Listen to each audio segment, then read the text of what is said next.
We do not have to participate in drama. Are you just running away from your problems? You're not facing them? You're not dealing with them? I had a crazy temper and I was extremely dramatic. How can I speak the truth, but do it with love? We're constantly trying to escape. We're trying to numb. 3 things to do to step out of the drama triangle. This has the power to transform family legacies. Ladies and gentlemen, welcome to the Extraordinary Family Life Podcast. We're your hosts, Greg and Rachel Denning. Excited to help with some parenting strategies today. And this one, man, this one's important because it's so challenging. It can be so frustrating, but when you make the switch, it can be so rewarding. Yeah. It totally alters family dynamics and family culture. Well, I think in a lot of ways, what we're going to talk about today is an underlying framework that's occurring in many of our interactions with our family, especially the unpleasant interactions. Yeah. So whether that's siblings fighting, whether that's you and your spouse disagreeing, whether that's something happening between you and your spouse and your child, like this is happening in so many different ways. And so when we understand the concept, the idea, the framework, the roles of what's happening, then it makes it easier for us to be able to step out of it, step out of the drama triangle, so that we can begin to create new, healthier patterns in our families. Yes, we do not have to participate in drama. Right. I distinctly remember this point in my life where I'm like, I'm done. I'm done. I will no longer participate in drama. I am out. Because, for a long time, obviously you're in it. If you're interacting with human beings, you're in the human drama. Mm-hmm. And obviously I created a lot of drama and I participated in a lot of drama. And just at one point, it was in my early 20s, I'm like, I'm done, man. I'm so sick of drama. And I remember just this conviction of like, I'm out. I'm done. I hate drama. Mm-hmm. I'm done with this. And of course I didn't know if it was even possible. I'm like, is that possible? Or am I have to go live in the woods by myself? Is that Right. the only way to be drama free? Uh-huh. And then I realized, well, no, you can literally choose to live differently. You can choose not to participate. Mm-hmm. And so even if your siblings or your neighbors or people at church or work, there's drama happening everywhere, right? So everywhere you go, there's just drama. And I realized I started reading about people and then occasionally meeting somebody like, they don't participate. Mm-hmm. So even if the squabble's going on right there, they don't engage in a dramatic way or sometimes at all. Yeah. And they're living free from human drama. And I was like, yes, where can I get me some of that?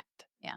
And so that was our commitment. And so going into our relationship, our marriage, you and I were pretty committed to be like, hey, we're not going to have these big, explosive, dramatic fights, and we're not going to play these drama games of the silent treatment or the insulting or whatever. Like, no, I don't want any of that crap in our marriage and definitely not in our family. And so that was the beginning of this commitment. Like, we're going to figure this out so we don't have to participate in all the drama. Exactly. And of course, I want to clarify with some of this that it doesn't mean, because I imagine some people, when you're saying this, you're thinking, well, gosh, Greg, that's just so unrealistic. Because again, if you're going to be interacting with humans and not living in the woods, there's going to be some of this conflict. There's going to be some of these arguments, disagreements. And how do you just step away from it? Like, are you just running away from your problems? You're not facing them. You're not dealing with them. And so I think that that's why I want to emphasize and point this out, is that what we're going to talk about today, stepping out of the drama triangle, does not mean abandoning your family. It doesn't mean avoiding the challenges or problems that you face. That one's really important. This is not avoidance. Right. Because a lot of times think, well, I don't want to be in the drama anymore. And so we get into these avoidance Mhm. patterns. Yes. And it's like, oh, something happens, I'm out. Right. And so we're constantly trying to escape. We're trying to numb. We're getting really busy doing something else so that we don't confront Exactly. the problem. But what we're trying to say is you can face and handle the conflict, the differences, the disagreements, whatever needs to happen without participating in drama. Yeah. Or often, which is usually the case, making it dramatic. Right. It's like, no, we can disagree and we can work through this without getting stuck in some drama pattern. And I remember hearing once, and I forget where this comes from, but a definition that in order to solve a problem, there has to be conflict, but there doesn't necessarily have to be contention or arguing. Right. And so I want to point that out as we begin this. Yes, there is going to be conflict in marriage or conflict in parenting because you reach a point where two people who disagree have to figure out how to work through that. And that has a level of conflict, meaning that there's opposing forces here, right? There's opposing viewpoints. But that conflict doesn't have to be ugly. It doesn't have to be dramatic. It doesn't have to be, there may be some unpleasantness to it because I'm not going to say that it's always comfortable. Right. There's going to be discomfort, but it I like doesn't that. have to be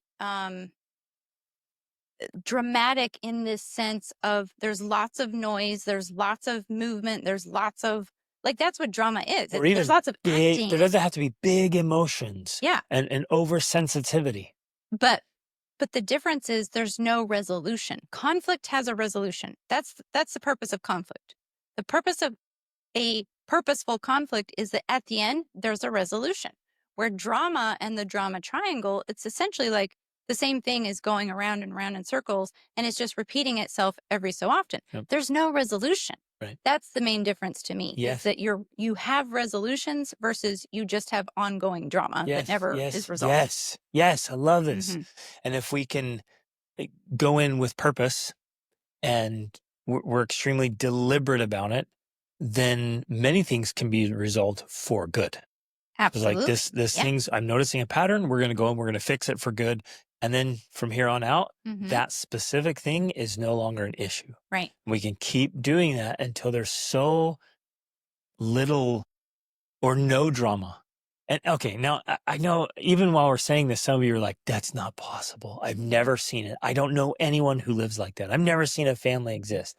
And so, there's my alarm going off. So I have, Mind you. I have an alarm to go off. Okay, actually, we'll use this today. I have alarms that go off to remind me of the things I want to focus on, the things I want to do, to keep my mind alerted to new ways of being. Rachel asked me to move my alarm back, and there it is right there, interrupting our podcast. But that's actually going to be one of the strategies we talk about later. It's like, how do I remember to do this? And setting alarms and reminders is one of them. But I want to point out that it does exist, that it is possible. And I grew up in a very extremely dramatic family, lots and lots of drama. And I was not only a participant, but a catalyst. And I had a crazy temper, and I was extremely dramatic. I mean, yelling and shouting and fighting and crying, even into my late teens. Still these big explosions and big emotions. But then I learned how to go into a point of conflict and be able to handle it pleasantly. Well, and to not, because we want to emphasize, it's not that you started stuffing your emotions and ignoring them or pretending they weren't there. It was learning tools of processing and working through them so that you remove those and then they're not there to explode or to come out with some trigger, right? That's the point. That's the ideal, is to be able to resolve these things so that they do become non-issues. Now, that doesn't mean that as you move through life, you then now have no more problems or issues to resolve or face. Like that's the nature of life and growth, is that you're continually facing new obstacles, new challenges, new problems. But the point is, the idea is that those are new things, not repeats of the old one. Yes. And to me, that's the essence of the drama triangle, is that instead of having a new challenge you're trying to overcome, you're stuck in the old patterns for days, weeks, months, years, decades. Right. And I think most people get stuck in some form of a drama triangle, and it just goes on indefinitely. Right. And we constantly are meeting people or working with clients. They're like, yeah, we've been, I've had this thing with my mom or with my in-laws or with my siblings, and it's been going for years or decades. We've been going to therapy, and we've been doing all these things. On and on they go. They still haven't learned how to actually step out of the drama triangle and to create new patterns. And so that's what we want to talk about today. And in fact, I want to make this strong promise because I feel like when people have a surety, it helps to have them more confidence that they can do this. And so I'm telling you, these strategies will work and can help you step out of the drama triangle in like 3 days if you listen and apply whenever the next drama triangle experience arises. Yes. I love it. So I So we'll guess give you tools and strategies. I want to hit one important piece if I can. before we get into Yeah. what exactly the Yep. drama Just triangle is. kind of the chassis or the foundation. Like what's really happening? I know for me, the first thing I had to do was become more aware. Well, that we're going to talk about that. Okay. And then, so we'll get into the awareness. Then I had to do the inner work on myself and realize, wait a minute, I don't have to be so sensitive and so reactive. I can be present. I can be engaged. I can have feelings, but not be so hypersensitive or take things personal, get so defensive. Yeah. I can actually disagree with somebody while still being agreeable. Yes. That's a game changer. And it's not near as hard as you might think it is, but that's a fundamental piece Right. of all of And I this. want to talk more about that as we get to the different roles and then how we switch the roles from one to the other, because I think that's a key element of it. But Perfect. first, let's talk about what are the 3 roles, because this is a triangle, of course, and it means that there's 3 points. There's 3 roles generally within any family drama triangle. And the 3 roles are the victim. So we didn't come up with this, by the way. This has been out for a long time by Name psychologists. of it. It's the blank something drama triangle. I'll have to look it up. But anyways, there's the victim, there's the rescuer, and there's the perpetrator. Okay. So So to make that up, so there's one who's persecuting or perpetrating. There's the there's person on the receiving end, the being victim, persecuted, and then the somebody victim. steps in to try to be the rescuer. Exactly. And round they go. And we'll go through this. Some of you are like, well, wait a minute. What if there's only 2 of us? What if the conflict is this perpetual pattern? It's just 2 of us. There's no triangle. We'll get into that too, because whatever it is. So I guess what I'm saying is don't get caught up on the triangle. Like, oh, it's only 3. It's like, no, there's like 4 of us or 5 of us. We have the same drama all the time. Or there's only 2 of us, me and my daughter, or me and my son, or me and my spouse and a child. And there's just the 2 of them. And so don't get caught up on the triangle. And it's only 3 people. It might be happening to all 7 of you. And sometimes you can be playing 2 roles or Yep. whatever, different. Okay. So let's talk through it. So the victim, though, is essentially, when we're saying the victim, it's not actually someone who is necessarily an actual victim. They're simply playing the role of someone who is being victimized. So they're acting like a victim, if that makes sense. So, And it could be like the brother teasing the sister. And so the sister is on the receiving end of the persecution. But it's also important for parents to understand that even if the brother is teasing the sister, behind the scenes, the sister could be doing things that cause the brother to tease her. So just because in a certain scenario she seems like the victim, she may actually be the perpetrator, right? So we have especially if she's pleading for attention from mama. Yeah. And she's like, ooh, I get it. If I can torment my brother, then he reacts. Then I'm like, come save me, mom. And so mom becomes the rescuer and rescues me as the victim. And brother gets in trouble. Yeah. So there's a lot of nuance here or layers that could be happening. So we can't just assume that automatically, oh, they're the victim, right? But it is someone who's, kind of having like, oh, this poor me. I'm a victim here, right? I'm the one who's receiving this unfair treatment. I'm the one who's getting this unfair punishment, right? It can also be simply somebody who's doubting their own capabilities, where they're like, well, I can't do this. I can't handle this. They're playing, in essence, a victim role, right? Like, I can't handle my assignment or my work or my studies, or I can't handle doing this job that you gave me. Or our youngest tries this. Well, she'll be sitting at the kitchen table and like, will you get that for me? Yeah. Will you do this for me? I'm like, no. Yeah. And so if she wants a bowl that's up on the top shelf, I'll grab it. If she wants me to get her some milk, I'm like, you get up, get yourself some milk. And all kids will try this. And so will adults. Yeah. So we all it's play important. This at some like point. they're like, oh, but I'm tired, or that's hard for me.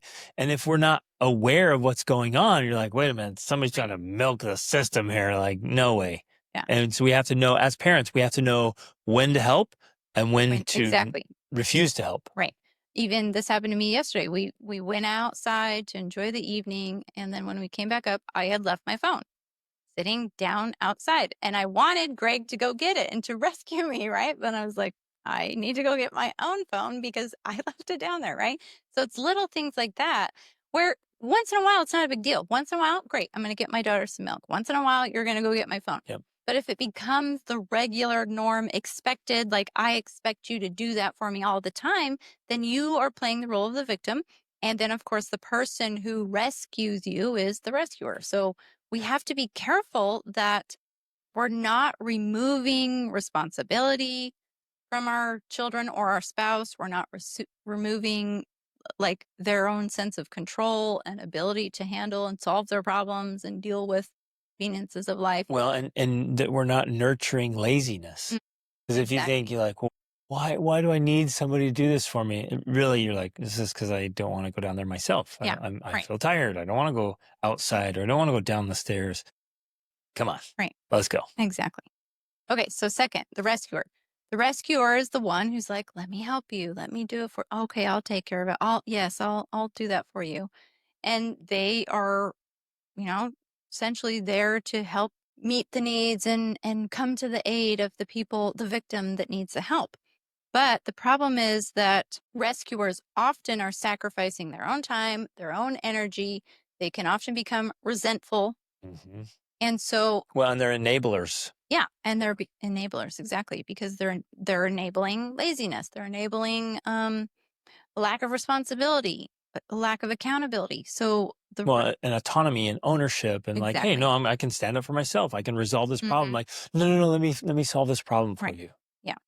And it's so as you're saying, as we're talking about this, it's so challenging sometimes because as a parent, I know that there's a lot of nuances and a lot of wisdom required to know when to do the right things. Because even as we're saying this, I can think of examples where sometimes that is what you need to do to support or help or nurture your child. It's something you definitely need to be doing for babies. Like when a baby cries, you should immediately be Yep. responding to their needs. The little If your ones. toddler Yeah. needs help, you immediately, like, you essentially rescue them. Now, not to an extreme where they can't learn to do anything on their own, but you're there to support them when they feel like they've reached their limits. You're there to pick up the slack. You're there And to I would help. say that's the case all the way going up. The limit should extend. So even, okay, they're 6. You Mhm. still go in Yeah, when they because reach their right. limits. When they're 16, you still step in when they reach their limits. Mhm. Even at 26, they really push their limits Mm, and their limits are substantial and you can step in. Fantastic. That's right. great. But the biggest challenge here is having the wisdom of knowing when they've actually tried and reached their own limits versus when they're just being lazy Yeah. or being a victim. I would say in general, obviously I'm generalizing here, but in general, moms are tempted to step in too soon and dads are tempted to step in too late. Mhm. We're like, no, let them toughen up, let them suffer. And so we're there to complement each other, And balance it but out. unchecked and Mhm. unbalanced, mama's stepping in too soon and the kid doesn't develop enough or dad doesn't step in soon enough as the kid feels unsupported and Yeah. distant and has that disconnect and attachment issues now. Like, Mhm. gosh, when I really need it, there's nobody there. Right. So it's both sides, and this is important. Exactly. Okay, let's go now to the persecutor. I do want to say this because we might think, oh, the most of the time it's one of the parents is the rescuer, which is very often the case. It has also been the case that one of the siblings or one of the children feel like they have to be the rescuer. Mhm. Yeah. They'll intervene. I've seen a child feel like they have to be the rescuer for both the parents. Mhm. I've seen a child feel like they have to be the rescuer of a sibling Mhm. from another sibling or from one of the parents Exactly. Mhm. or if both the parents. So the rescuer role isn't always one of the parents. Right. Oh, that's a good point. Okay, so the persecutor is someone who's saying, This is your fault. So we can think of the persecutor as someone who's inflicting the pain, inflicting the he's victimizing, right? But it can also be someone who's blaming, who's pointing fingers, who's being critical of the other person, right? So in some ways, parents very often are perpetrators because unfortunately, many parenting strategies focus on blame, punishment, and criticizing. Yeah. And so in that case, a parent is the perpetrator. Yeah. Or name calling or Yeah. insulting Mhm. or belittling, even the yelling, the the Judgmental anger, the criticism, threats, all of that threats, is perpetration. and persecution. Yeah. And so again, this could also be, especially if we're thinking about the drama triangle, the child's the victim, mom may be the rescuer, trying to save the child from the perpetrator, which is dad, who is inflicting harsh judgment and criticism. And Or vice versa. yeah, Where the mom just has been home with the kids all day, she explodes, and dad's like, "Oh man, I got to rescue this kid from the wrath yes. of woman." Right, exactly. Okay, so I just want to emphasize that it'll show up a lot in teasing, belittling. criticizing, and siblings will criticize Mhm. each other and they'll tease and mock each other endlessly, and they may even be doing it in with good intentions. They're trying to correct a behavior they see as wrong. Well, and parents do that too. It's Right. often with good intentions, but they're like, "Oh, you're so lazy, or you're so this, or you're so Or you're doing useless, that or that wrong. You're doing that wrong. was It's just wrong." getting after it, and Yeah. just incessantly Mhm. picking on them. You are inadequate. You should be ashamed of yourself. Yeah. Like all of those types of things are a form of being a persecutor. Yeah. And of course I know many parents are saying, "Well, what am I supposed to do? Just let my child be lazy and inadequate and incompetent?" And of course that's what we're going to talk about today. Right. It's like, how do we switch these roles so that we're not running away from the problems, we're not avoiding the problems, we're not avoiding the issues that are real, but we're learning how to actually resolve them rather than ineffectively getting stuck in this Yeah. drama triangle. One more specific example I want to share is that if a child is having really extreme behaviors, just blowing a gasket and um, screaming, yelling, throwing things, tantrums at whatever age, that then becomes persecution or trouble, and it creates fear or challenges. It might not be directed at anyone in particular, but that kind of behavior from parents too. If a parent just blows up, well, now that's become the persecution, and everybody in proximity is a form of a victim in those Hmm. instances. Yeah, exactly. Okay, so And I want to point out, this happens in society too. It happens at work. yeah, It happens totally on, does. on an airplane. It happens in a Hmm. grocery store. Like it happens everywhere. And if you're aware of this and you're just increasing your awareness, you'll walk in and be like, "Whoa, I'm seeing this happen right here in front of us." And we also need to be aware, because this is important, that we can switch roles within the family depending on the situation. So we might be the persecutor in one situation, but then we're the victim in a different. Yep. And in some ways, Yeah, I that's see because that we're all the time. compensating. We might rescue in one case, but persecute in the other. Yep. Or depending on the child, right? We might respond one way to one child, but a different way to a different child. Yep. So we're the rescuer with one, we're the persecutor with the other. And then I see parents all the time playing the victim. Sometimes they're the victim of Like, their child. well, my kids just did Yeah. this. My kids, and like, who in the world is going to be the adult in this family if you're sitting there playing the victim and saying, "My kids, they torment me, they torture." It's like, they're your kids. I literally saw on Instagram this woman who had made a reel saying, she was in tears crying, "My 5 and my 3-year-old beat me up every single day." And the woman is one of those reels where someone's like, showing the reel and then talking about it. And the woman that was doing that, she was like, "You are the parent. Yeah. What do you mean? Like, how are you allowing this to happen? You are the parent and you do need to be holding those clear boundaries." And it was simply because she was playing this role of the victim and allowing her children to be the persecutors. We're going to talk about Wow. how we have to switch those roles. Yep. Okay. So, because when we step into the drama triangle, it's not a positive thing. It doesn't produce the outcomes we want. It doesn't produce the results we want. So we have to learn how to switch these roles so that we can move into a positive space. We can move towards resolution. We can create the change that we want. So we're going to talk about how to do that and how, if you do this, and if you are, I guess, religious about it, like if you're serious about this, it will create change. Yep. Like I promise you that it will. Because once you stop participating in the drama triangle, it automatically, it's what we call a pattern interrupt. It interrupts the pattern of what has been occurring. And so it automatically requires that the other people in the drama triangle also have to become conscious, because in a way that's what's happening. Everyone's operating unconsciously. They got into these habits and now they just occur. And so when the situation arises again, everyone's like, oh, I know my role. I've memorized this line. I know my part in this play. Yep. And so it's unconscious behavior. It's automatic memorized behavior. But when you step out of the drama triangle and now suddenly you're over here and you're not saying your lines and you're not doing what you usually do, they're like, whoa, They have no idea what to do. and so they have to become conscious to start thinking about, well, wait, how do I respond to this new role that's now on the stage? So to emphasize this, it only takes one person Mhm. to become Exactly. conscious and say, wait a minute, I'm taking a step back here. I'm not going to participate. And then the other two in this case won't know how to respond. They'll Mhm. have to respond Right. different. And they might keep trying it. They're like, wait a minute, no, this is what I always do.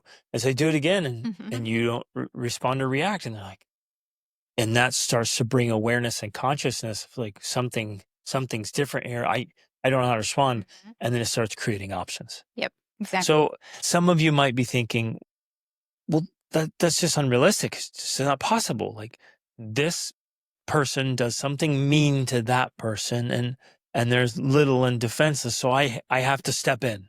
Mhm. Like there's no I have other to option. rescue. There's somebody being mean. There's somebody being victimized and I have to rescue. How can this be any different than what it is? That's just reality. And I can hear people thinking that, right? There's like, well, that's it. It happens. Mhm. What are you talking about? It can't not happen.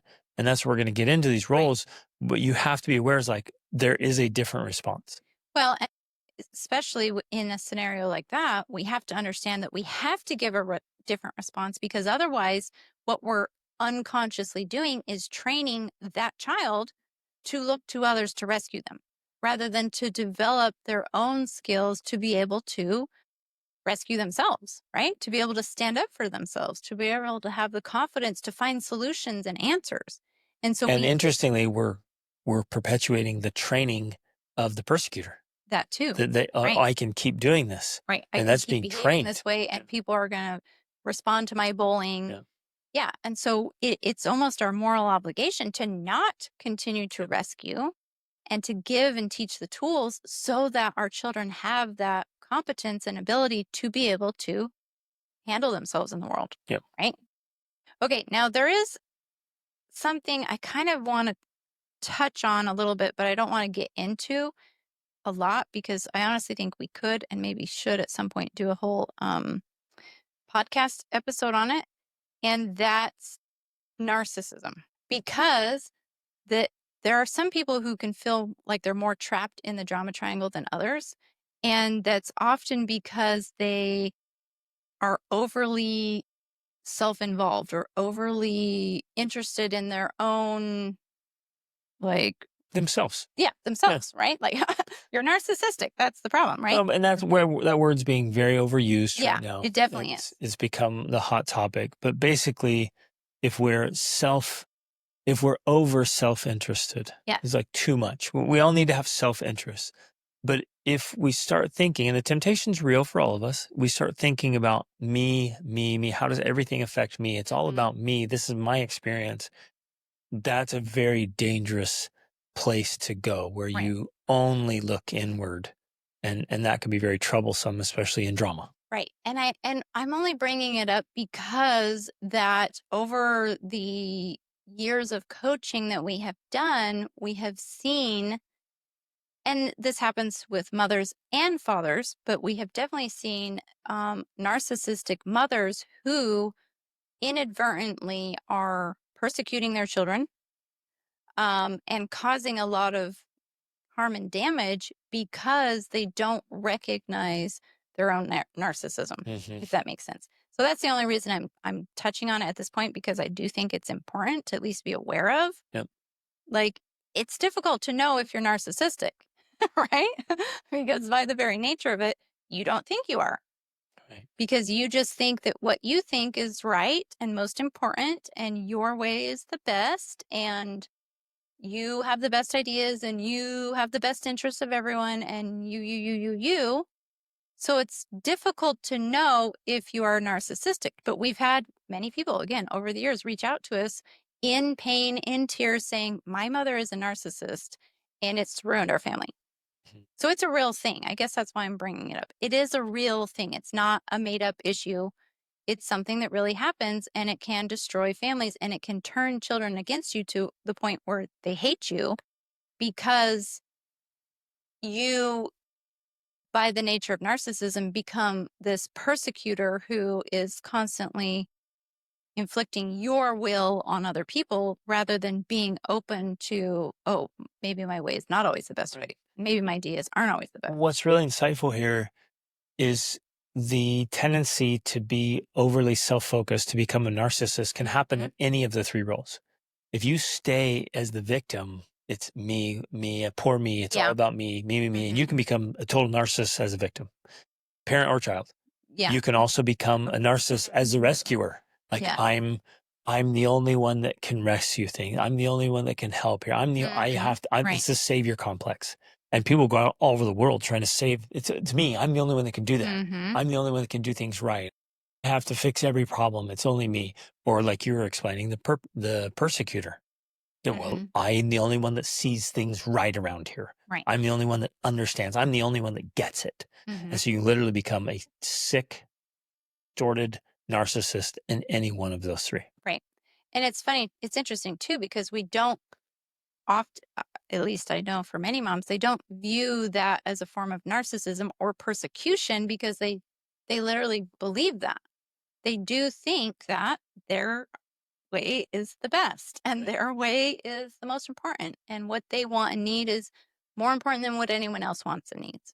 And in some ways, I think that's part of the feminine nature, but there's definitely a danger there that goes into manipulation and narcissism. Yeah. And um, it's very destructive to the family. So the feminine nature, which is good and beautiful, if it goes unchecked, it gets into that territory, and usually it needs to be checked by strong masculine presence. Yes, exactly. And so in some scenarios like this, and this is why this is important to understand, because we often think, we may think, oh, well, the narcissist is the problem. The narcissist in the family is the one causing our problem. So if they would stop doing that, then our family dynamics would fix themselves. But what we don't realize is that in a situation like that, they're still victims and they're still rescuers. And if the rescuers and the victims would switch their roles and stop playing those roles and supporting the narcissist in their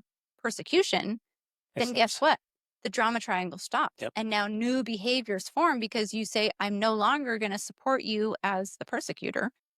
In fact, I'm going to step into a different role. So let's get into what those roles are and how to actually step out of the drama And so triangle. we're pointing out here the obvious, and I want you to just write this down deeply, Memorize it, ingrain it tattoo into it your in life. brain. People treat you the way you train them to treat you. Exactly. That is true in every scenario you can think of, and particularly at home and in family.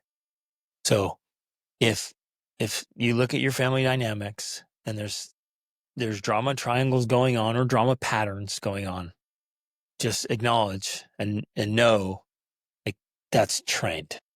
That's But they're saying, conditioned. no, Greg, it's not trained. Like, It's been like that I since never the beginning. I It's never always told been them this they way." could treat me that way. I never yell back every time they do it. It's like, well, what you've been doing has created the conditioning and the training to allow it to keep going. Yes. Okay. So important. So we're gonna tell you 3 things to do to step out of the drama triangle. Or any drama pattern. I want to keep Yeah. emphasizing this. So maybe, and let me give you an example. So maybe it's like you and your spouse or you and a child. And it's like, well, every time they do this, I do this. And every time they bring that up, this happens. And it's often the case with a topic. But every time my spouse talks about the money, bam. Anytime they bring up sex, bam. Anytime this happens, bam. And I think in something like that, where it is two people, there's still this triangle that's going on. So say one of them's the persecutor and the other's the victim, but then there's something that becomes the rescuer. And maybe it's Food. you leave, or maybe you go eat, or maybe you run away, or maybe you explode. That's the thing that becomes the rescuer, because it's rescuing you from the situation so that you don't have to deal with it. You don't have to resolve it. You don't have to keep working through it. You just get to escape. Yeah. So it could be like we're discussing something, there's conflict, and then one of us just lots of tears or lots of yelling. That's the escape. Or maybe Or the slamming children, doors or going away, or the kids come in. the children become the rescuers because they don't like what's happening. They want to save mom from dad or whatever. And so they come in and become the rescuer to take away to get rid of the situation. But if the resolution doesn't occur, then the situation's not really solved. Right. And so it just keeps resurfacing and coming up again because it's going to. It's going to do that until you resolve the issue. It is going to keep resurfacing. Yeah. And that's what we want to emphasize, because that's our entire approach about how to create a better, more extraordinary family life. If you resolve the issues, then guess what? They go away. And you don't have to keep dealing with the same ones. You get to move on. You get to solve new challenges, right?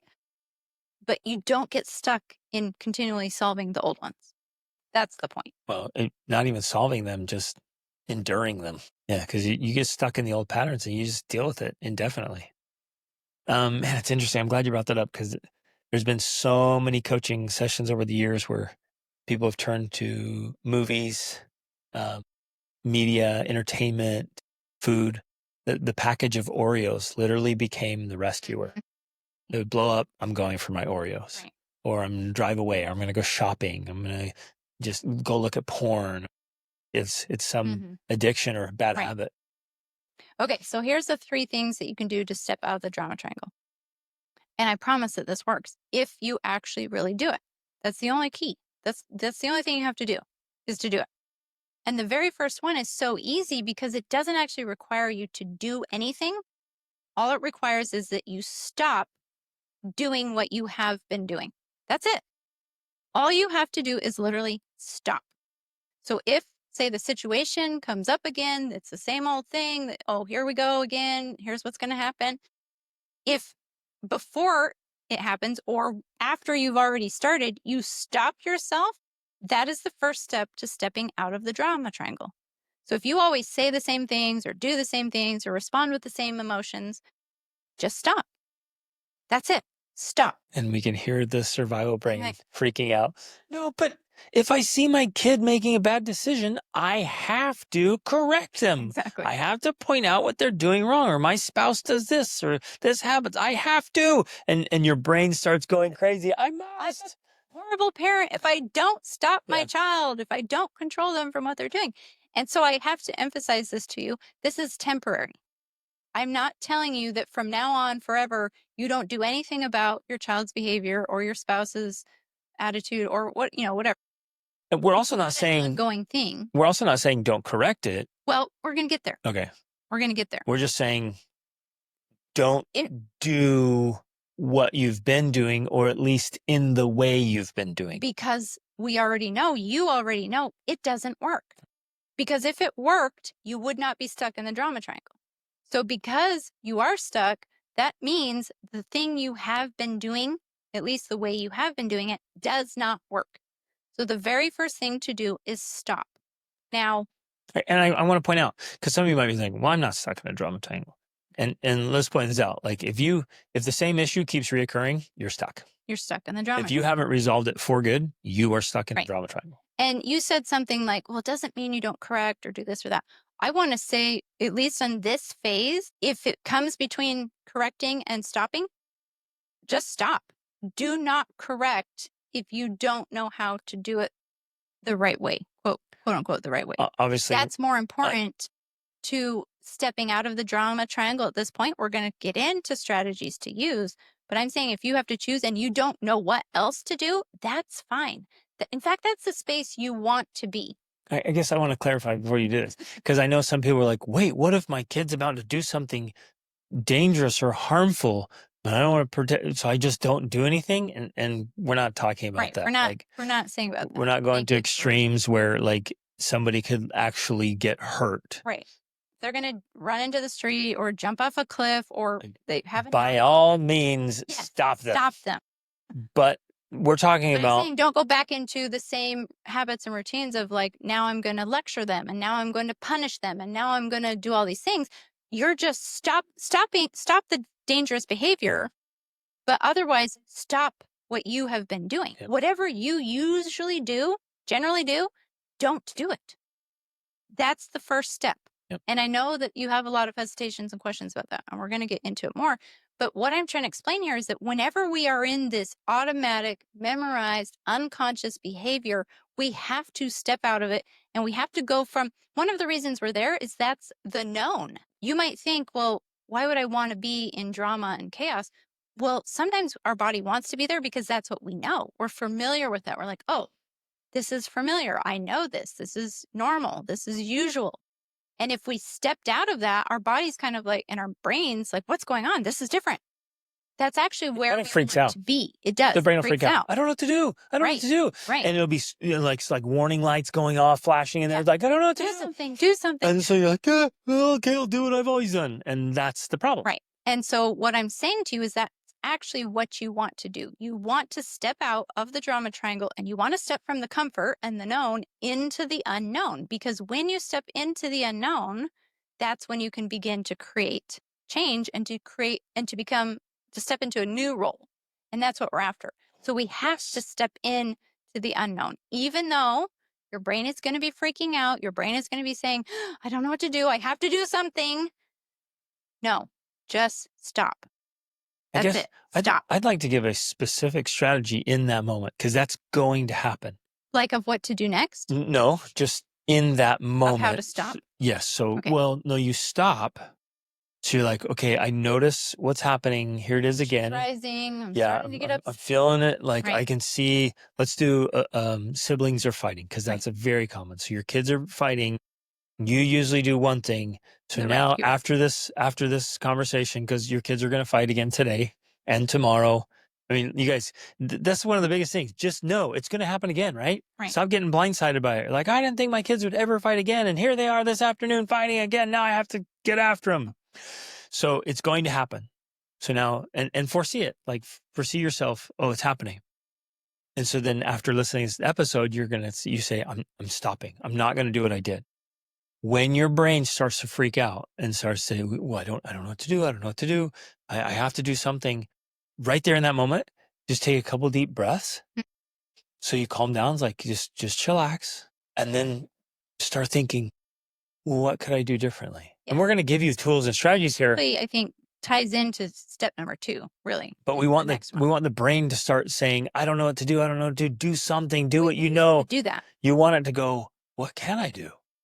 What can I do differently to create a different result? So you want the brain to start helping you look for better solutions. So before we get to that, though, I want to say a couple more things. Because first, you mentioned something very important.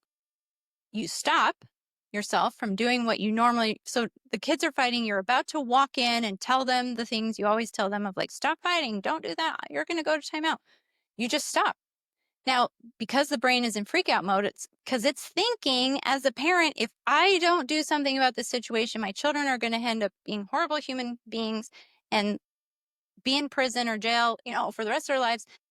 We can't allow that fight or flight freak out mode to interfere with creating this change. So you have to convince yourself like it's fine. And I remember doing this myself. This is why I'm talking through it. I did this. Because I used to believe if I don't do something and correct this behavior now, my children won't turn out and I will be a bad mother. But I realized and I was able to convince myself, no, if I don't do something about it right now, that's fine. It's okay. They're not going to kill each other. Nothing really, really horrible is going to happen. I can even leave the room if I can't handle it, allow them to keep doing their thing. And I'm going to go in the other room and start doing these other steps because I am creating different patterns. Right. I'm stepping out of this drama triangle so I can create a new pattern Yeah. that's going to be better for our family. You're not escaping. You're not You're not escaping. avoiding. You're Your children aren't going to end up stepping horrible. away to be better. Exactly. You're not failing if in that moment you don't do something about it. So that's the key. I also have to point out here, though, because we're predominantly putting the parent in the rescuer position. Many parents and many of you listening, you're also playing the victim role.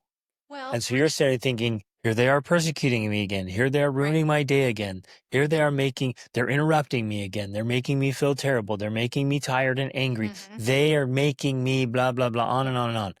In that moment, your brain's going to freak out and be like, what else can I do? Here they come to persecute me again, little monsters. And you have to stop and say, no, I'm not participating in the drama triangle. I'm not playing the victim. Yes. And your brain's going to be like, what else are you going to do? You can't help it. Here they come doing their thing. There's no other thing you can do but be the victim. And that's when you say, no, it's not true. Right. I don't have to be the victim. What's step 3? And then many of you are the persecutors. You're going around without unconsciously. Yeah. So maybe the kids are fighting, and instead of going in and rescuing, you go in persecuting and say, what's wrong with you guys? You're always doing this. What's the problem?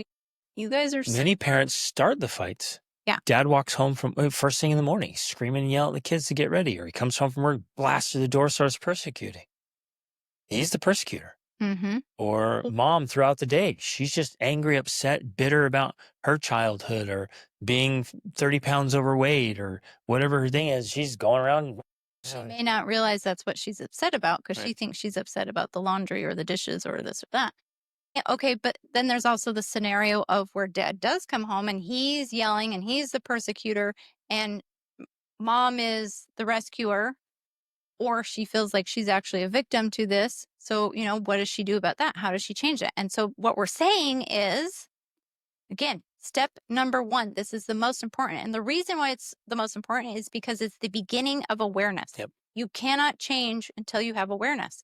And so when you stop, you give yourself space to have some of that awareness. And so that's why this is the most important. You have to stop. Whatever it is that you usually do, just don't do it. Just literally stop. That's what I'm telling you is number 1. And then we move to number 2, which is developing more of this awareness we're talking about, is we have to name or identify what is going on and what role we are currently playing. So this is where we have that space of like, okay, wait, here I am. I'm in the drama triangle right now. What role am I playing? Am I being the victim? Am I being the persecutor? Am I being the rescuer?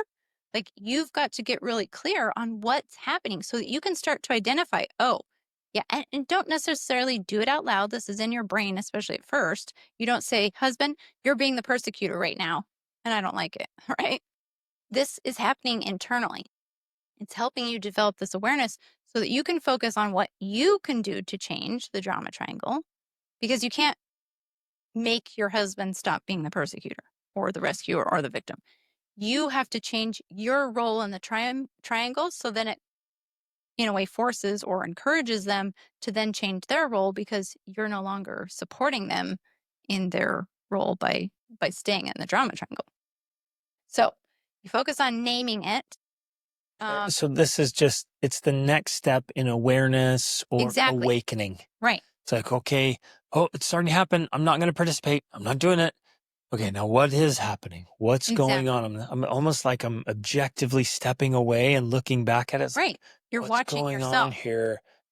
Oh, okay, this person's upset probably about that.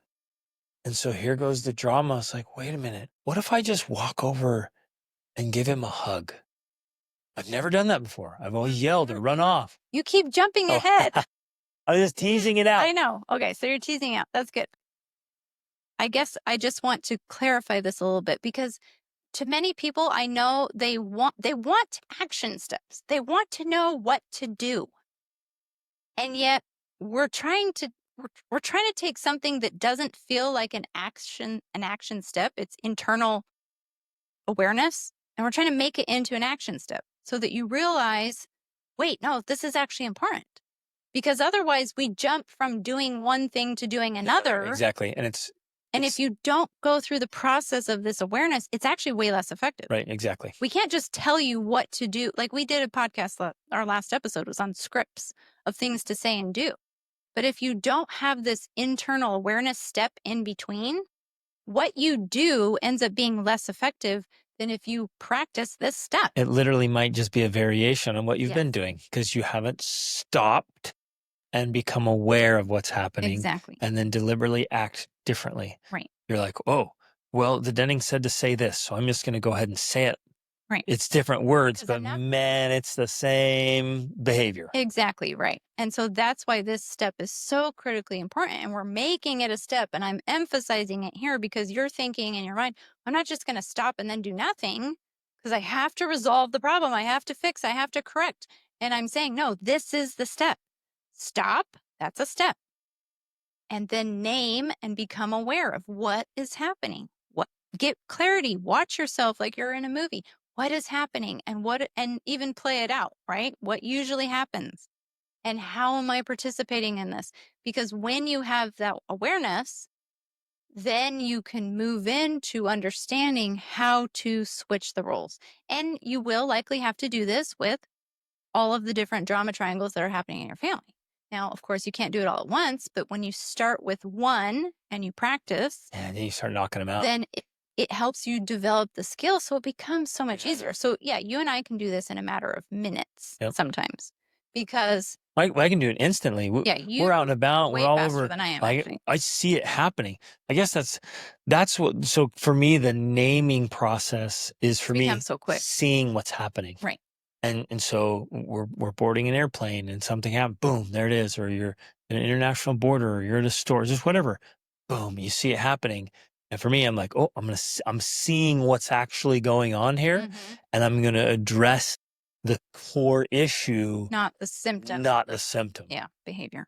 And I found that just with diplomacy and kindness, and by stepping into one of these other roles, which we're going to talk about, I'm not going to get reactive because oh no, here comes the whatever, we're the meltdown. We're parked somewhere in some foreign city, and oh, here comes the parking police people, and oh, they're going to do this, and then I'm going to yell at them and tell them blah, whatever, and this. I'm like, no, I was like, oh, I see what's about to happen. How do we resolve the whole thing? Okay, I'm going to engage. And then it's just boom. There was literally no drama. So what could have been very dramatic or even started being dramatic, you settle it way down, we resolve it, and everyone goes away. It's like, okay, that's good. Yes. But what has happened behind the scenes is this stopping, this awareness or naming or seeing, and then stepping into the role that resolves the problem. But that has become, for you, has become so quick now super fast. that it's not even steps anymore. To me, it's like driving. Like many of us have gone through the experience of learning how to drive. And when you're learning how to drive, it's first you put two hands on the wheel and then turn on the turn signal and then turn and then move the wheel. It's separate steps that we have to learn how to do separately.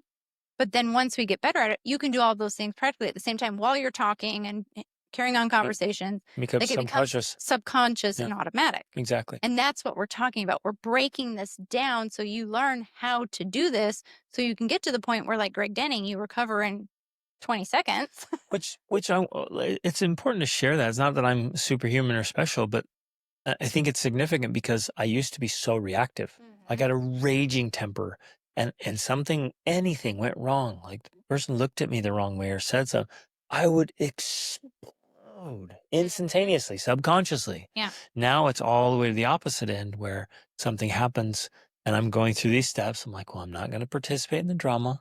I'm seeing what's actually happening here. I'm going to address the core issue instead of react to what was said or done.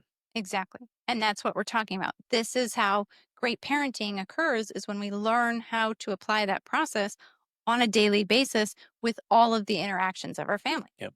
Now, of course, when you're starting out on this, it's going to feel so hard just doing the first one. Yep. And it's going to feel exhausting and like, because your brain doesn't know how to do this. Your brain has different neural networks in there that are used to the drama triangle you're used to.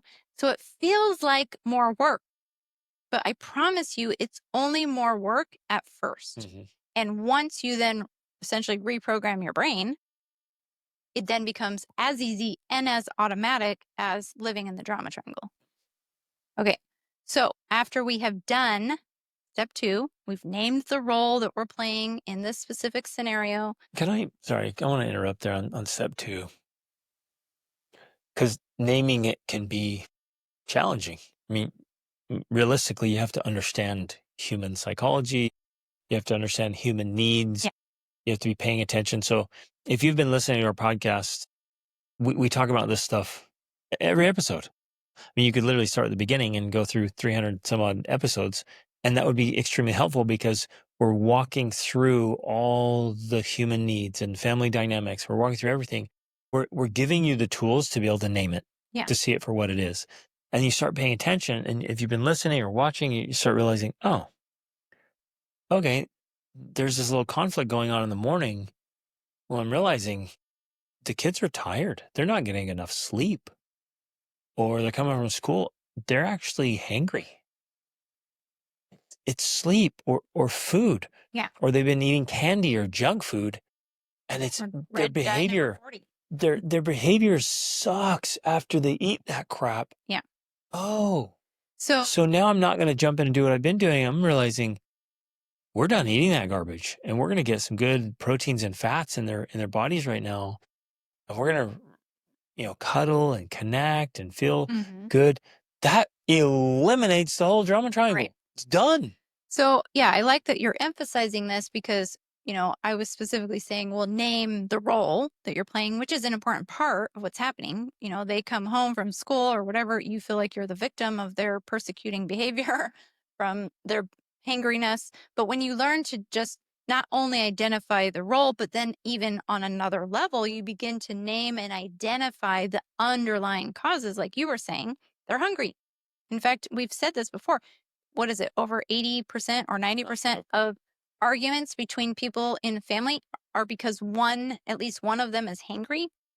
Like, that's significant. If you realize that alone, in fact, Greg and I will often, if we start disagreeing about something, I'll be like, one of us is angry, I think. Let's go get some food. And then we'll continue the conversation later because we realize that is a factor. It's real. Or we're tired. If you're just exhausted and Rachel's like, we need to do this on, babe. Like, I'm spent and it feels like you're pushing my last nerve here. Like, for real, I'm not trying to avoid you. Can we talk about this in the morning when I feel good? Yeah. Right. Can we take a break? Like, let's not insist on having a difficult conversation when we're tired or hungry. Like, that's craziness. Yeah. Or, you're homeschooling and you start noticing, it's like, wait a minute, the kids start fighting every day around 10 or 11. What's going on? It's like, oh, well, that child's working on their math and they hate math and they're struggling with it.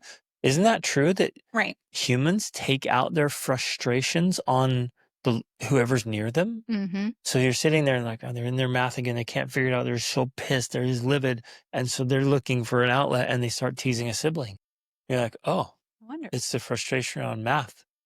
Wow. And I've been just jumping in the drama triangle every time where really I need to go solve that core issue. Right. Exactly.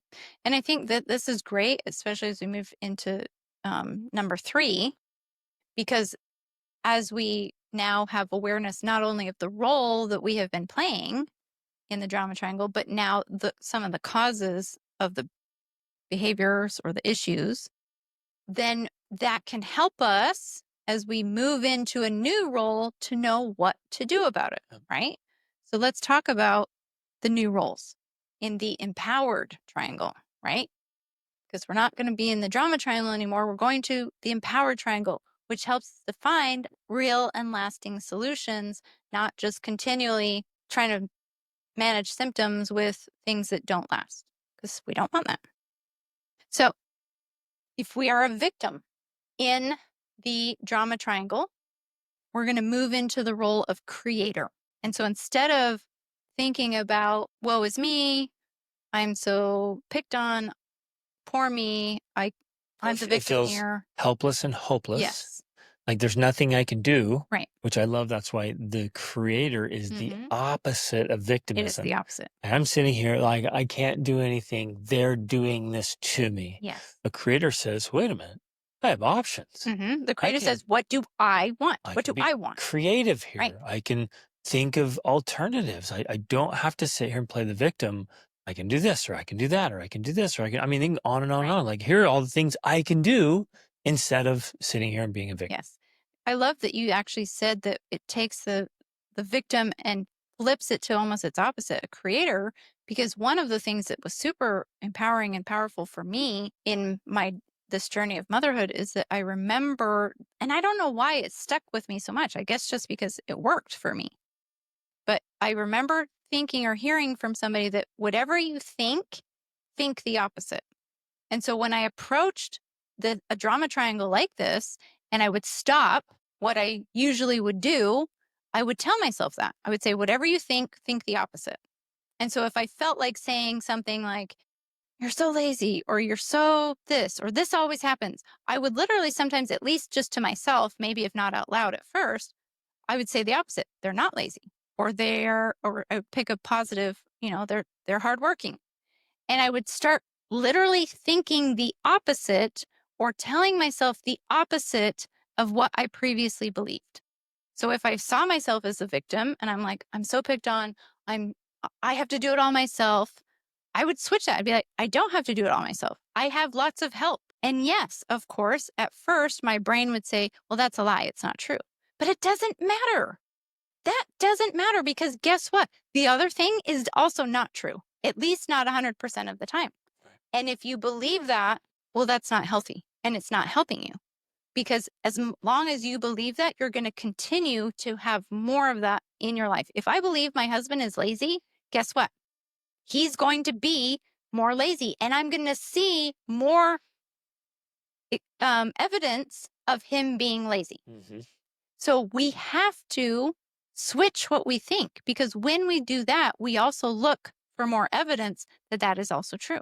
And then we actually create and help create more of that in our life. So whatever you think the opposite. That was what really empowered me. So as we go through these roles, I want to think about that and I want to, encourage and emphasize that. And it's so much easier to do like right now in a calm moment when it's not happening. Yeah. In the moment, like you get activated and your brain kind of shuts down and you're getting into it.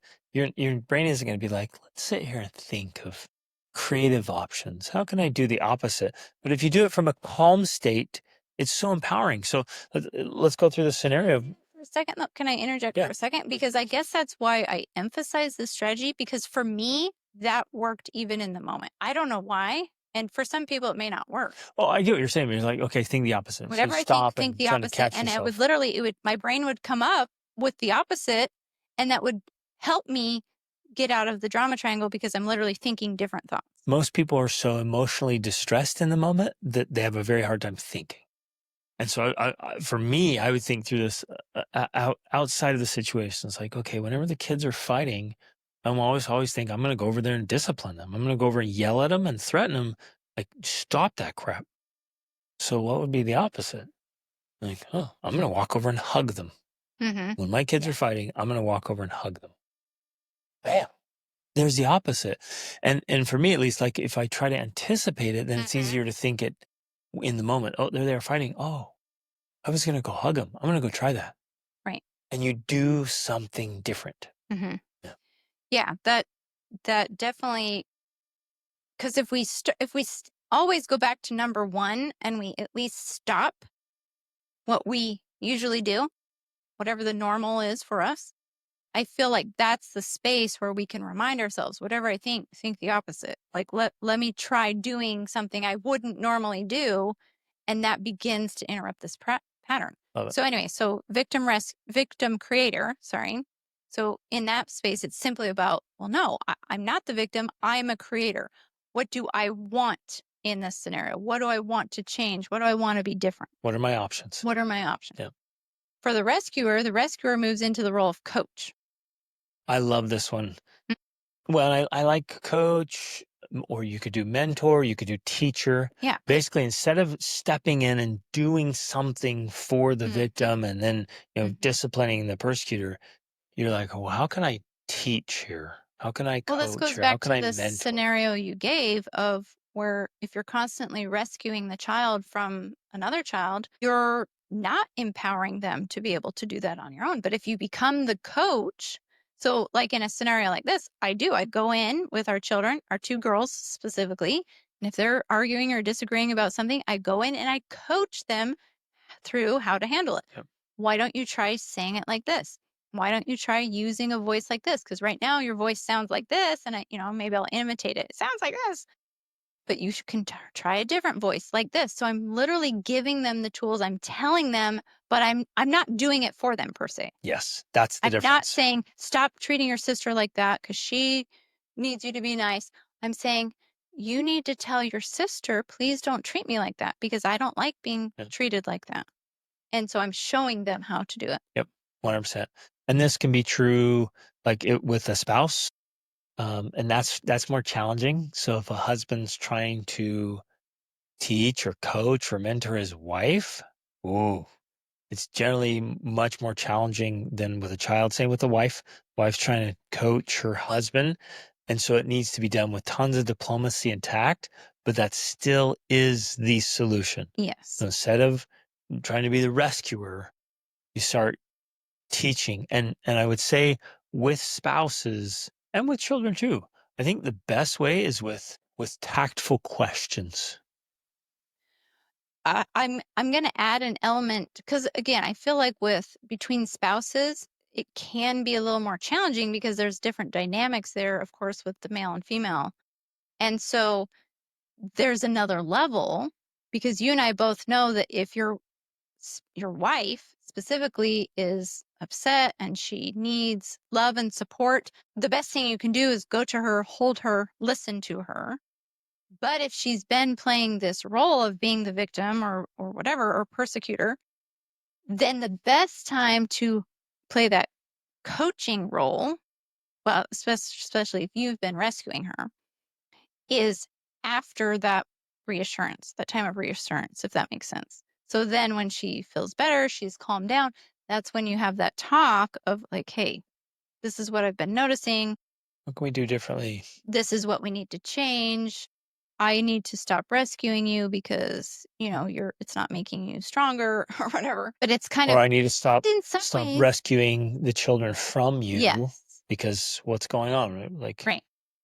And in some ways, this also does work with children because sometimes that's what children need in the moment, and then later they need the 100%. the coaching. Yep. But what we're trying to do is see it from this framework of like, okay, instead of playing this normal role of where I come in and rescue, I'm going to switch my role here. And if I become the coach, then of course the next level is knowing when is the best time to do that coaching because sometimes all your kids need in the moment is like a hug Yep. and some reassurance and some love.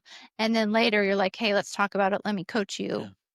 Well, it's time and It tactic. requires awareness. And then so if wives want to coach husbands, a husband's greatest need usually is to be respected. He needs to feel Hmm. respected. So if you're like, husband, I'm going to coach you about how to handle this, he's not going to take that very well. Yes. And so you're not going to step in and I know better and you suck. You're Hmm. ruining our lives. Every time you come home from work, Gonna go. screaming and yelling, like that's just not going to work out. He's not going to want to listen.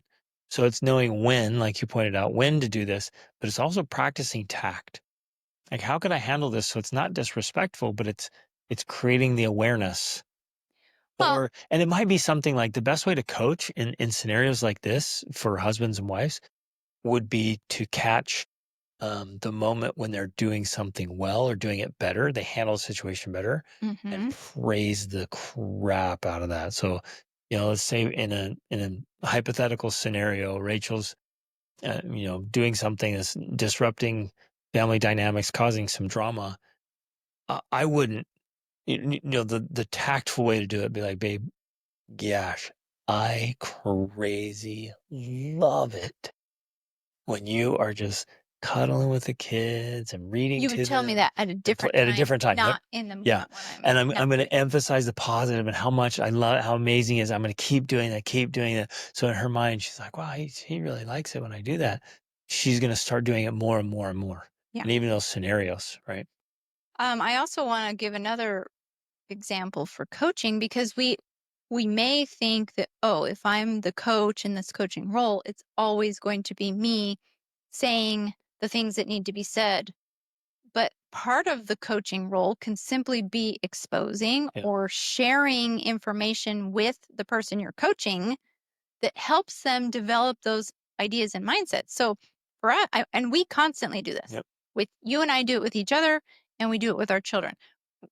One, we're constantly listening to or reading or watching things all the time. And if we find something, we do a screen recording on our phones, or we take a picture of it out of a book and we share it with each other. So we're like, oh, wow, this is a great principle. This is kind of an idea I've been trying to think about or work on.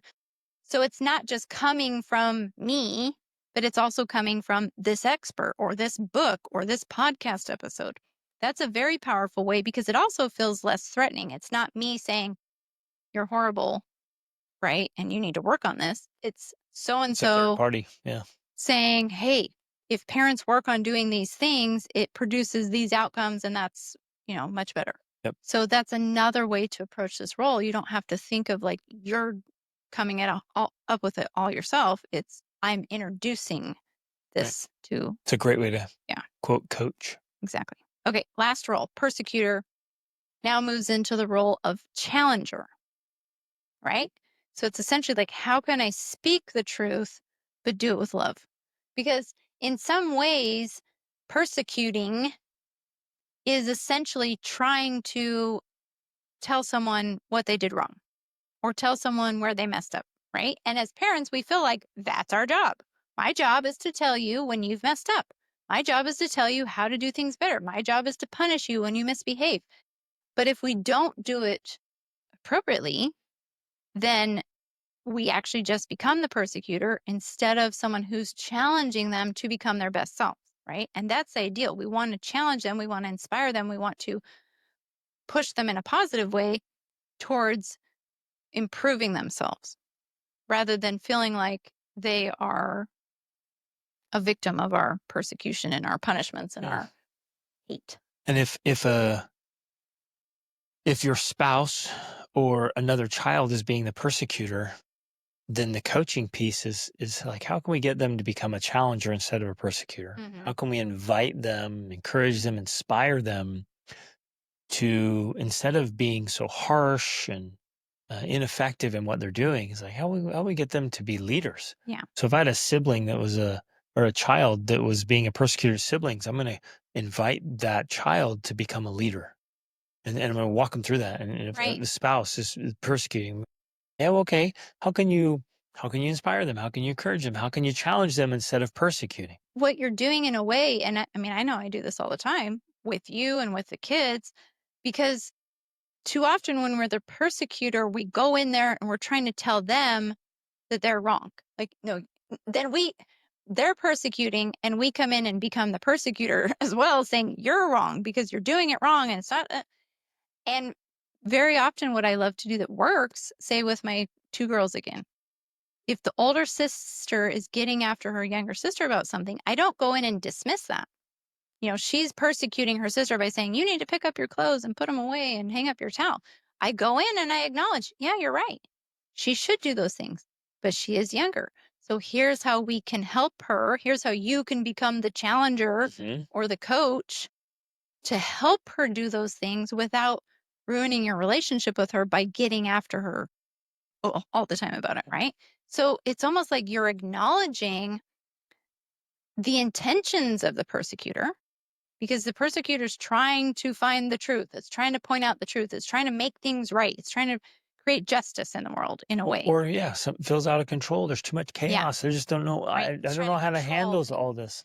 And that's not necessarily a bad thing. That's can be a very good thing. But we have to do it in a way that's positive so that it produces the positive results that we want. Yep. Love it. Great. Okay. So let me just review really fast. Number one, if you want to step out of the drama triangle, three things. First, stop. Literally, simply stop doing what you have been doing. Doesn't matter what it is. Just stop yourself from doing that thing or stop midway. I've even done that before where something happens and I start doing the same thing I always do. And partway through, I'm like, oh, wait, I'm not going to do this. And I just stop. And your kids are kind of like, what? That sometimes is enough. Or they're like, wait, you're not doing the thing. What's going on here? So you just stop.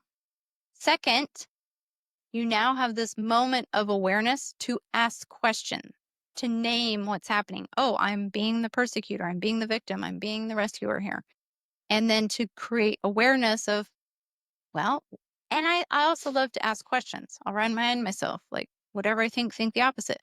Or what could be causing this? Or why are they acting this way? Are they hangry? Are they tired? I'm getting curious. I'm creating awareness. I'm asking questions. And then three, we move into a new role. We move from victim to creator.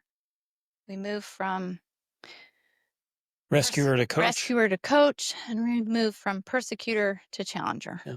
It's beautiful. I think one thing that each of us could start working on the inner work, right? Again, hands down, the best thing any of us can do is work harder on ourselves than we do on anything else. And if this is particularly difficult to change roles, even as we're talking through this, you're like, I want that, but it's so hard. I just get emotionally so reactive. It's there, and we've had lots of coaching conversations like this. They hear us talk through this and they're like, I want that. And in the moment, I maybe even cognitively, I remember it, but then I'm so emotionally and mentally engaged and involved, like I can't think and act differently or clearly. So the inner work here is to start settling things down, start resolving some of the inner turmoil. And the best way to do that, especially for you in the moment, this is a great thing to do, is to go do some writing. Yeah, just go To write go do it. some processing. Yeah. Not like writing in your journal to keep forever type writing, but like Venting. venting writing. No grammar, no punctuation. It's just vomiting on paper to help you release and remove those pent up emotions. Yeah. That's one of the best A strategies. perfect and common example of this is like, wait, why am I so sensitive to this? Why am I taking this personally? Why does this feel so painful? When you can go right through that and acknowledge it, you're like, Mm-hmm. oh, there's the issue. It makes me feel like I'm a child again. And when I was a child, this happened and I felt like I had no control. Mm-hmm. I truly did feel like a victim. And here I am now in my 30s, feeling like a little child. Like, okay, there's the thing to work through and Mm-hmm. change. Exactly. So if you start noticing your own stuff, like, for me personally, I would get so angry. That's why I had a crazy temper. I would get so furious, usually about small things. And I thought, like, wait, why am I so mad? And that was my first question. Why am I so mad? They did that thing. I'm like, okay, how much is that going to cost? I'm like, oh, that was $6. Really? Am I going to blow a gasket and just become, an embarrassment to myself for over $6? It brought this awareness to my mind. I'm like, wait a minute, why am I upset? I'm not going to get upset about that anymore. And was this after you did, say, like your processing work over the stacked up emotions? Was it No, something that was no, stacked? these were the first steps. This was the first These are step. the very first step. I'm like, why am I so upset? Mm-hmm. Why am I so reactive? Why does this make me so mad? Okay, that person said that thing, or that person cut me off in traffic, or this. Like, what is going on inside me Mm-hmm. that makes me so dramatic? Right. Right there it is. That is a drama triangle. What's going on inside me that makes me so dramatic? And most people aren't aware. So I started searching. I'm like, oh, it's this thing. I'm like, oh, how do I resolve that? So that's where I started working through my Mm-hmm. stack. Right. Well, it makes me feel it touches on my insecurity. Mm-hmm. Like, wait a minute. That insecurity's mine. It's not external, so they didn't come up attacking my insecurity. That's me. And why am I insecure about that? Mm-hmm. Why am I still Right. afraid? I'm gonna let go of that. And I process and let it go. And something else happens. Well, why is that? Oh, yeesh, it's touching on my fear. What is my fear? My greatest fear is like being alone. I never want to be alone. Well, okay. How am I going to resolve that? I'm going to work through that. Me exploding and having a crazy temper is more likely to lead me to loneliness than anything else. So I'm like, this isn't serving me. Wait a minute. My anger is actually going to drive people away from me, which it was doing. Having a temper was driving people away. And I was getting angry because my greatest fear was being alone. The irony, right? Yeah. It was collusion. So anyways, that's what I started asking, and I started processing and doing the inner work. And then as I let things go, I'm like, okay, now I can be at peace. I can be calm, even when there's real conflict, an uncomfortable conflict. Like, no, I'm good, because we can just work through the problem, not absorb the problem, taking it personally and being reactive and super dramatic. I don't have to. Like, let's set the issue on the table in between us, and let's not make it about us. Let's focus on the thing. Well, and I think it's important here because in a way you're adding maybe sub steps to say number 2, because in some way, because if you go through those steps, you are going to step out of the drama triangle. But then to become really effective at step 3, right? That's literally like a whole nother course or a whole nother podcast episode, right? Like, okay, now applying step 3 really well. And as a part of that is what you're talking about here, is that you have to do the inner work, because what many parents don't realize is that it's our own inner issues that are getting in the way of us being better parents. Exactly. So we have to do this work of clearing out, like, and asking these questions. Why am I so upset about that? Why do I feel this way when that happens? When we clear that out, now we have the space to be able to, as our best selves, interact with our children to help them resolve the issues rather than bringing our own issues to it. And then it kind of muddies the waters in a way. Exactly. Right. And so that's something important, I think, to Crazy especially important. end on. Yep. Because I want you to be confident that this approach will work. 100%. But I do want you to know that as you move ahead with this approach, yes, you're going to find additional obstacles to overcome. That is the journey. That's the process. And that's what makes you so much better and more powerful. Exactly. And it's worth emphasizing here that whatever role you are playing, persecutor, victim, or rescuer, there's usually some kind of inner issue, something on the inside that's putting you in that role or keeping you in that role. Yeah. So we resolve on the inside, then it takes care of the outside. Right. Love it. This is so powerful. And literally within days, sometimes moments, if you just say, I'm done participating in this drama, I'm done playing that role, it stops right there. And the others might try to keep going it unconsciously. So like, wait, well, this is what we've always done. And it stops because you're no longer participating. And they might say, what are you doing? Why are you not saying the same things? And all you have to do is say, I'm going to change this. And so I don't know what else to do, but right now I'm not going to do what I've been doing anymore. Yeah. It's so powerful. And it totally transforms. Okay. I'm going to make a powerful promise here. Not only will it transform current family dynamics and family culture, this has the power to transform family legacies. Generations. Yeah. So powerful. Okay. Love you guys. Reach upward.